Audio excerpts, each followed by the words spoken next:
What's going on, guys? I'm Heck and welcome back to Gun Talk. For today's video, I want to do a quick review on the newest addition to the inventory, the GLOCK19 Gen 3. So I pretty much just want to cover what already I've done to it. I've been pretty much posting it all over Instagram all week long, and I've been getting quite a few messages asking questions about the additions that I've done to it. So that's what I'm making this video for, so that you guys have something to refer to. And you know, if you see something that you like, you know what it is. All right, first things first, I do want to state that I am not promoting the sale of any firearms in this video, just simply sharing my collection with you guys. And also, all of the weapons that I will be using in this video are safe and unloaded. And the magazines that I'll be using are also empty.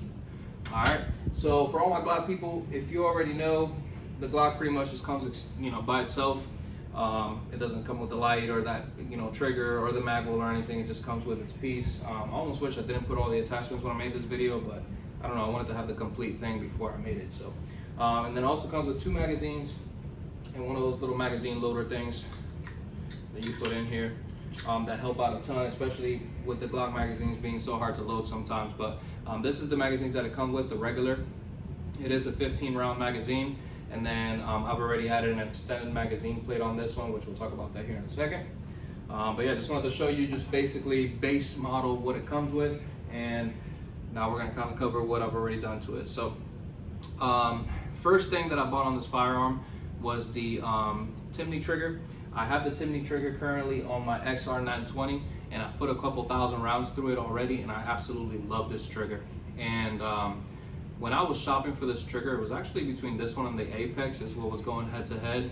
But after seeing some of the Glock professionals, like the competition shooters from Glock, talk about the Timney trigger the way that they did, I mean, I was pretty much sold, and I said, you know what, let me try it out. So I threw it on this first because I already had this firearm, and after shooting so many rounds through it, I mean, I love the trigger.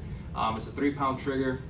The reset is amazing on this thing. I mean, it's just pop, pop, pop, ready to go. And there's other videos of me shooting this with it already on it. I haven't shot the Glock yet, so we'll see how it does on that. But as far as this one, we've already shot the crap out of it with the Timney trigger. So that was the very first thing that I bought when I bought the firearm. I pretty much already had the trigger before I even had the firearm. So just because that trigger is amazing. So yeah, just added the Timney trigger there. After that, I think I ordered the light. Light came in. I went with O-Light this time. On the XR920, I have the TLR1HL, but it is just the light. And the reason why I went with just the light on this one is because I have a sight on it. And so with the Glock, I wanted to have the traditional Glock sights on this. Call me crazy, a lot of people switch them, and maybe I'll switch them later on or whatever the case may be. But I don't know, I just wanted, if I was gonna do a Glock, I just wanted to have that Glock blocky look, which is why I went with the Gen 3 instead of the Gen 5. And something pretty cool, actually, this was my first firearm ever. When I turned 21 years of age and I was able to buy a handgun, the GLOCK19 Gen 3 was the first handgun I ever bought. Moved for a little while to a state that didn't allow firearms, so I actually sold it. And I don't know, just wanted it back. It was the first handgun I've ever carried, ever had. And so definitely needed to put that back in the inventory, so pretty cool. So yeah, got the light, got sidetracked as hell there. But yeah, got the TLR1HL on the shadow systems, and I wanted to go with the O-Light on this one because I wanted the green laser. I don't have an optic on this firearm, so I put a green laser on this one, and it has like different options. You could do green laser. Well, I don't know if that's good lighting for you guys, but there we go. It's got the green laser with the flashlight, or you could just do just the flashlight, or you could just do the laser. Now, one thing I really don't like about the O-Light that I didn't learn until it was already here is that for the TLR1HL, with one finger you can activate the strobe light. You just go up twice, boom, you're good to go, right? With the O-Light, and please, if anybody knows of a different way to set it up, leave a comment below and hook your boy up, because I don't like that you need 2 fingers to activate the strobe light. Let me see. Yeah. You need to press both of the buttons on the light in order to activate the strobe light. I don't know, I thought that was crazy. Like, if you're in a situation where you gotta use a strobe light, I pulled this sideways. That was a hood test. But if you're in a situation where you have to pull, the strobe light, like, I wanna be able to, you know what I mean? Like this one, I'm already so used to pump, and I'm ready to go, you know what I mean? my customers ready to consume, you know what I'm saying? But with this one, I don't know, it's like you have to press 2 buttons. So I didn't like that too much about it, but I'll just leave it on the green laser because that's mainly why I got this light, was to have the green laser option. Since I don't have an optic, with the optic you could already, boom, you already know where you're going. At least with the green laser, it gives you a view of point until you can get into your sights. So yeah, I just thought that was pretty cool there. But after adding this, you already know, I went to Strike Industries. I got myself a little mag well, so I went ahead and applied that on there. And then I also bought an extended magazine plate that gives you an additional 5 rounds to the magazine. And they came out with these new aluminum ones, so I went and added that on it as well.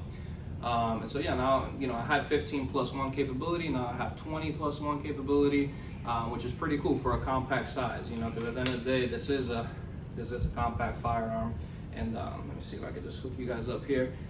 But that is a compact size firearm there, rocking 20 rounds in here. So I thought that was pretty cool as well.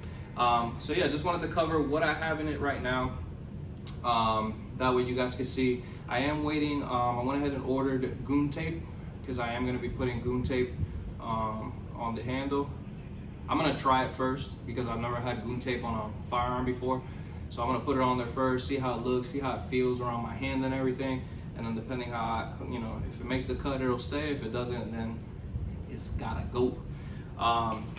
But yeah, one thing that's really cool about this firearm, again, back to the trigger, is that I love how the Timney trigger changes the mechanics of the firearm. Typically, your trigger comes like this, right? So you have your trigger and then you have like a little spring in the back right there. Well, it changes the mechanics whenever you put the Timney trigger on there. And I don't know if you guys are gonna be able to see this, but basically in the housing in the rear, you remove the spring, and then the piece that it comes with, which is this red piece in here, basically doesn't have a spring. It's weird, I don't know. So instead of like having like that tension to pull with the spring, it's just like one straight wall, like pop, pop, pop. So I don't know, that's one of the things that I love about this trigger. Like when I was putting it in there, I was like, oh man, this is a little different, you know? And then also the accent of the red on there, I mean, it's pretty, you know, pretty cool as well, because you got that little red piece right here. So it just kind of stands out. It screams like, hey, you know, I'm aftermarket. So, but no, that's pretty much a couple of things that I really like about this trigger as well. But yeah, that's pretty much it, man. I mean, I don't have much, you know, for you guys on this video. I just kind of wanted to show you what I've done to it this far, why I went the route that I went with this one, and then that way I could show it to you guys. It's a little update for the inventory. So this gun was not on the 2022 gun collection video, so now you're up to date. And stay tuned because I got another little piece coming soon. So that's that. So again, always thank you for watching and supporting Gun Talk. If you haven't already, please make sure you hit that like, comment, and subscribe button and hook your boy up with support. Any questions that you may have, make sure that you go to my Instagram and leave me a direct message. I'm very fluent in communicating with my peoples. So any questions that you have and stuff, I'll be more than happy to help you guys. Yeah, as always, thank you for watching, and I'll see you next time.